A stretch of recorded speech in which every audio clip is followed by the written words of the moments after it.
there are just too many young players that are just going to get better here, right? There's too many guys between the 20 and 26 range that aren't at their peak or at their best. So, no, I don't feel that. I mean, our team's going to change. Clearly, the cap's going to affect that.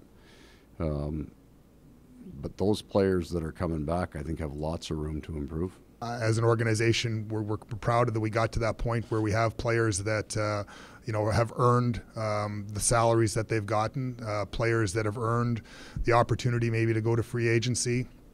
We walked into this season understanding that there was going to be challenges, moving on, again, that's going to be part of it. We have some tough decisions to make, this summer, and a lot of them, and so is the team going to be the same? I could stand here last year and tell you, with greater certainty that there was going to be a lot of pieces that that we were going to do our darndest to keep and come back, and even then you saw that we couldn't do it all then.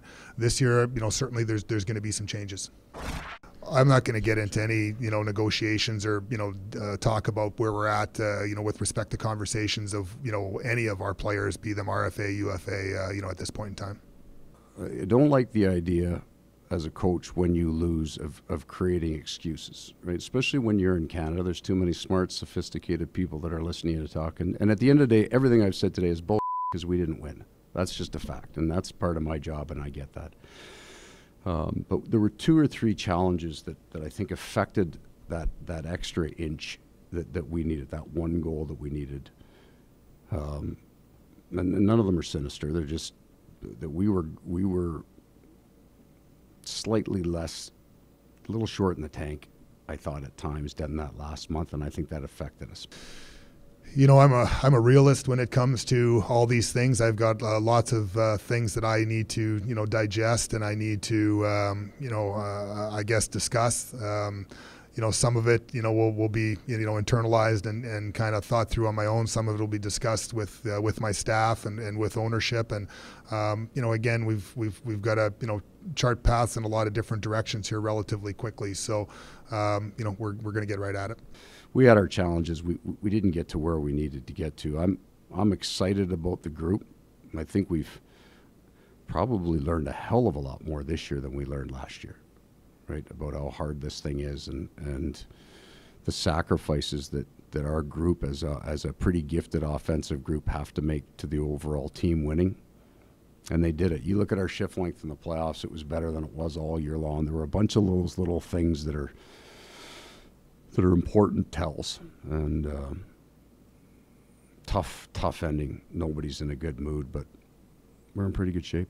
Well, I think the coaches, put every ounce and tried to squeeze every ounce out of it. I think that, again, from a perspective of any given day, you watch that puck in Game 5 inch towards the goal line with a stick on top of it and almost pull it out itself.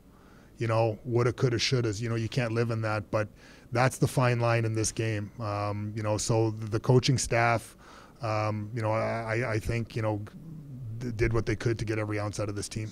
Well, it's not always easy or kind. And I wouldn't say that my relationship with every player over the course of the year, and it changes with different players, is warm and fuzzy by any means. But it would mean more, it means everything, that when you're asking them to do hard things and then they say that. So if I was back in there rubbing backs and kissing babies and was that style of, then you go, hey, yeah, the players like you, but they don't play hard for you. But I'm not always as gentle and warm and fuzzy with the players as I am with you guys every day. And I appreciate the fact that sometimes when you're developing a young team, it's hard and players don't like it. And it's especially difficult for young players that aren't used to that. It's a tough environment sometimes. But let me rephrase that. The Winnipeg Jets and the people of Winnipeg have good men in there, and they're learning.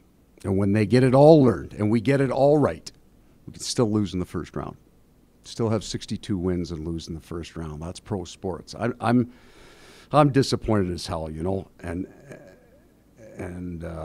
And it just bothers you so much because you all know the time that we all put into this. And I know you do too because you're here most of the time, but you understand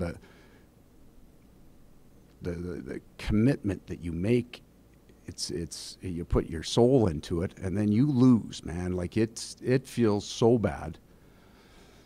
But we got good men here, and yeah, we're gonna lose some good men probably to make everything fit, and we've got a few ruffled feathers in there. We're gonna have to flatten out here before we get going, and that's a good thing. And then we'll get back at her, and this franchise is getting stronger.